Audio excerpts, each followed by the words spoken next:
네, 안녕하세요. 원용석입니다. 예, 오늘 CPAC 두 번째 날이거든요. 오늘 첫날은 이제 하이라이트가 제가 볼 때는 이제 KT 맥파를랜드 전 국가안보 보좌관의 연설이라고 할 수가 있겠습니다. 사실 예정이 없었는데 첫날 KT 맥파를랜드가 나왔어요. 그 이유는 이제 러시아가 우크라이나를 침공했기 때문입니다. KT 맥파를랜드는 이제 예전에 레이건 정부 때도 스피치라이터로도 활동했고 또 트럼프 정부에도 있던 인물이었습니다. 트럼프 정부 때 이제 국가안보 부 보좌관 했었죠. 마이클 플린 밑에서.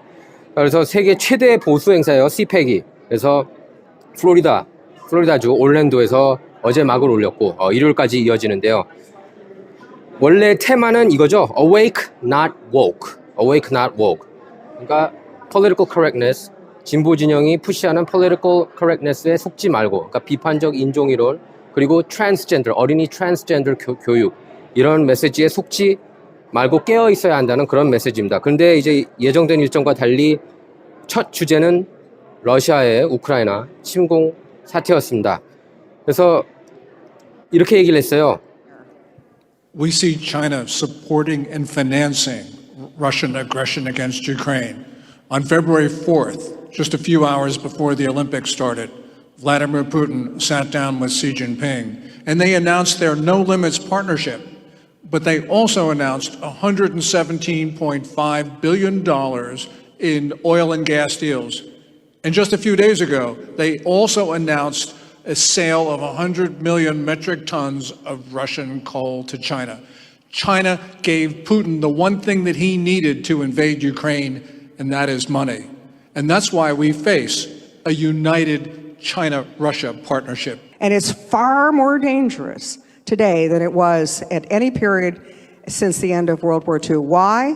Because China's money, China's technology, married up with Russia's military capabilities and Russia's energy and natural resources is a threat that will really be the biggest threat, I think, to the United States in our history.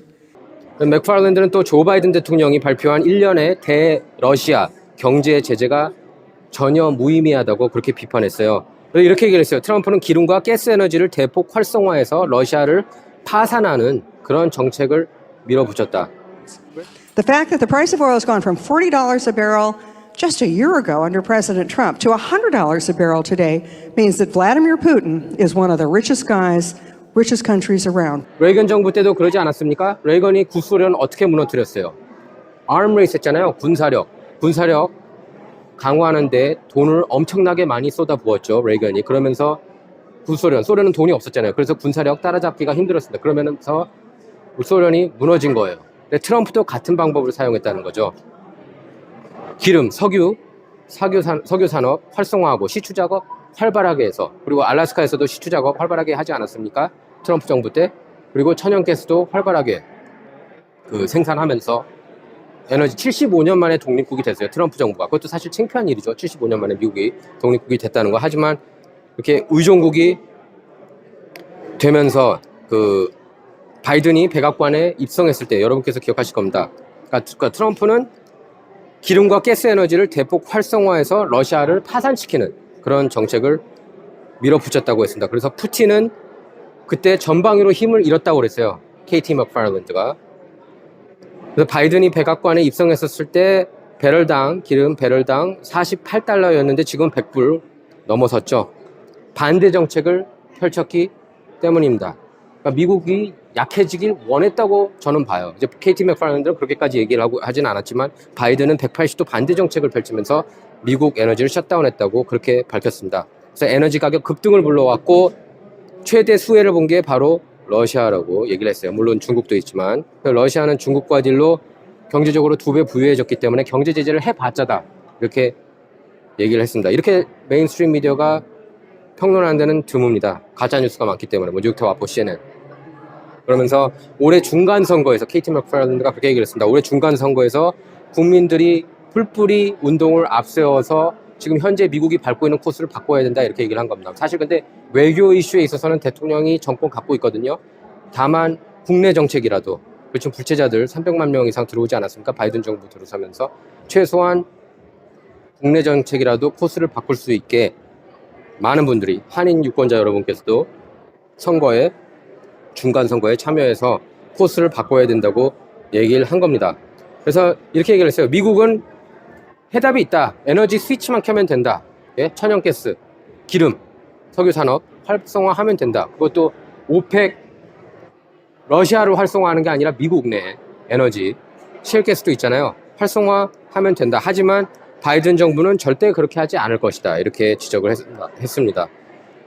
시펙이 이제 어떤 행사인지 여러분께 설명해 드릴게요. 시펙은 1964년 설립된 보수 단체입니다. 그래서 ACU, American Conservative Union, 미국 보수 연합이 1974년부터 매년 주최하는 세계 최대 보수 행사라고 보시면 됩니다. 그래서 3박 4일 동안 1만여 명이 모여서 보수 진영 메시지를 설파하고 전략을 공유합니다. 또 올해 연단에는 도널드 트럼프 전 대통령을 비롯해서 어제 이제 론 디샌티스 플로리다 주지사 있었고, 뭐 크리스티 노엄 사우스 다코타 주지사도 연설했고, 뭐 캔디스 원도 나왔고, 뭐 스타들, 보수 지역 스타들이 대거 출연했습니다. 근데 이제 관건이 중간 선거죠. 11월에 연방 상하원을 공화당이 장악을 해야죠. 그래서 지금 코스를 다시 이제 우파 진영으로 돌려놔야죠.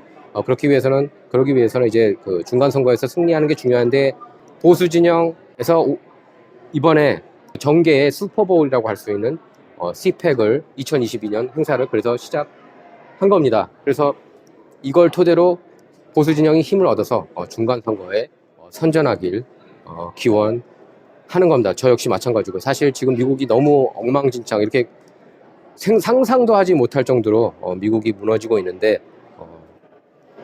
바꾸는 게 시급합니다. 오영석의 진실정치, 좌와 우를 말하는 시간이 아니죠. 옳고 그름만 논하는 시간입니다. 이번 시간은 여기서 마치도록 하겠습니다.